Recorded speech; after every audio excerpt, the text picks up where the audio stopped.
रात का सन्नाटा पहाड़ियों में वैसे भी घना होता है, लेकिन उस रात जैसे किसी ने हवा को भी बांध दिया था। चांद अधूरा था और घाटी में बसे छोटे से गांव चांदपुरी के हर घर की खिड़कियां बंद थीं। सिर्फ एक घर की खिड़की से मध्यम सी रोशनी झांक रही थी। वह घर था सुधा का। दोस्तों, कहानी में आगे बढ़ने से पहले हमारे YouTube channel Bodhi things A by को सब्सक्राइब करें। दोस्तों, कहानी बहुत ज्यादा भावुक होने वाली है। अगर आपको यह कहानी अच्छी लगती है तो वीडियो को लाइक और चैनल को जरूर सब्सक्राइब कीजिएगा। तो फिर चलो कहानी को शुरू करते हैं। सुधा, गांव की दाई, वही जो पिछले 15 वर्षों से बच्चों को इस दुनिया में लाती थी, लेकिन खुद के आंगन में कभी कोई किलकारी नहीं सुनी थी। कहते हैं उसकी अपनी कोख भी एक बार भरी थी, पर बच्चा जन्म लेते ही गायब। किसी को नहीं पता चला कि क्या हुआ था। सुधा बस चुप हो गई थी, जैसे किसी ने उसकी आवाज छीन ली हो। उस रात भी सुधा के दरवाजे पर दस्तक हुई। बाहर एक आदमी खड़ा था, चेहरा ओढ़नी से ढका, आवाज कांपती हुई, दाई जल्दी चलो, मेरी बीवी को दर्द उठा है। सुधा ने बिना सवाल किए थैला उठाया और पीछे पीछे चल दी।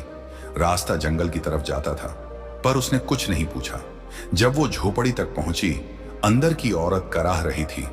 उसकी देह पसीने से भीगी थी और आंखें डरी हुई। सुधा ने मशाल जलाई और जन्म की तैयारी करने लगी।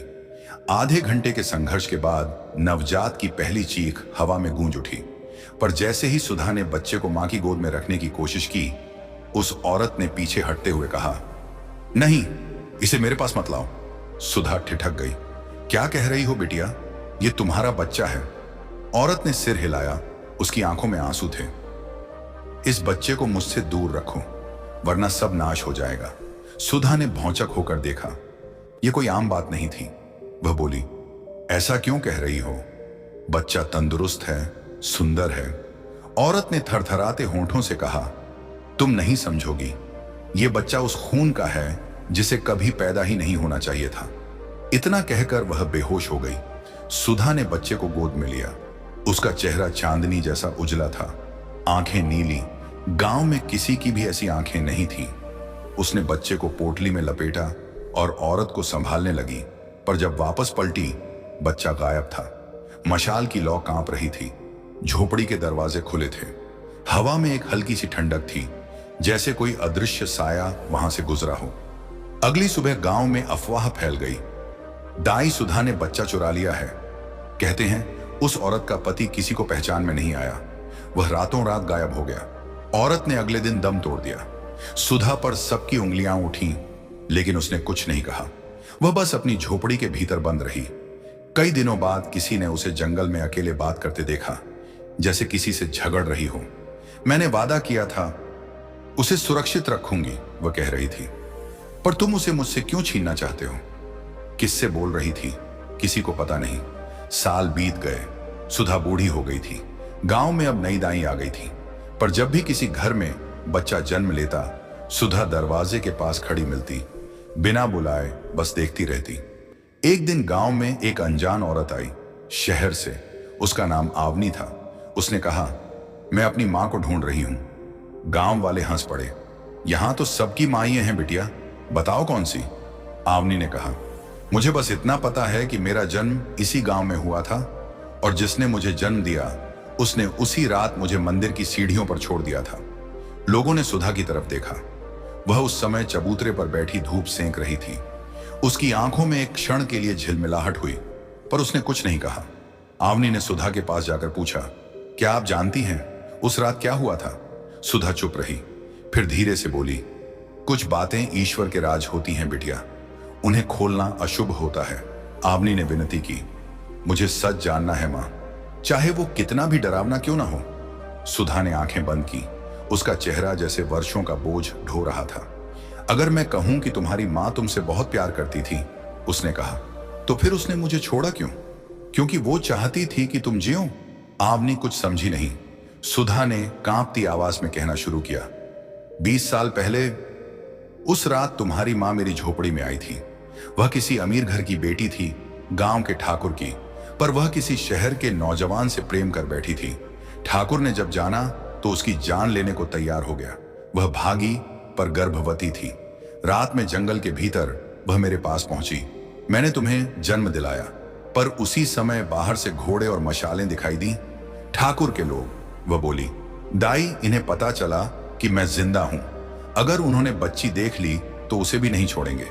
कृपा करके इसे कहीं दूर रख दो। मैंने कहा, मैं इसे बचाऊंगी। वह मुस्कुराई। अगर मैं मरी तो समझना, मेरी आत्मा हमेशा इसे देखेगी। थोड़ी देर बाद बाहर गोली चली। वह गिर पड़ी और मर गई।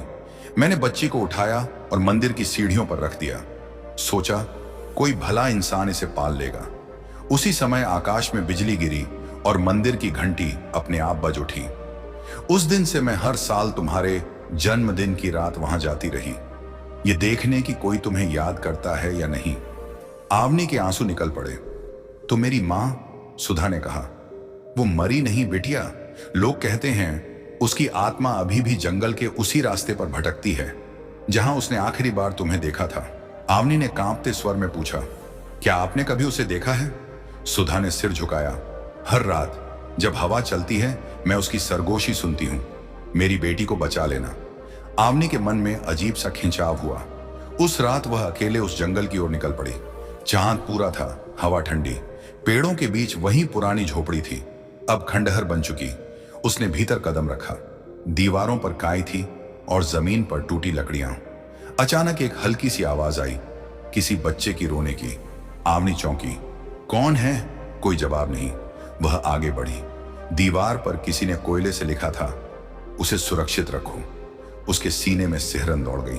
तभी हवा में किसी ने फुसफुसाया, आवनी। उसने पीछे मुड़कर देखा। एक धुंधली आकृति खड़ी थी, सफेद साड़ी में लिपटी, चेहरा धुंधला, आंखों से आंसू बह रहे थे। आवनी कांप गई। आप मेरी मां हैं? वो आकृति मुस्कुराई और धीरे से बोली, हाँ मेरी बेटी, मैंने तुम्हें छोड़ा नहीं था, मैंने तुम्हें बचाया था। आवनी ने कदम बढ़ाए लेकिन आकृति पीछे हट गई। अब मैं जा नहीं सकती।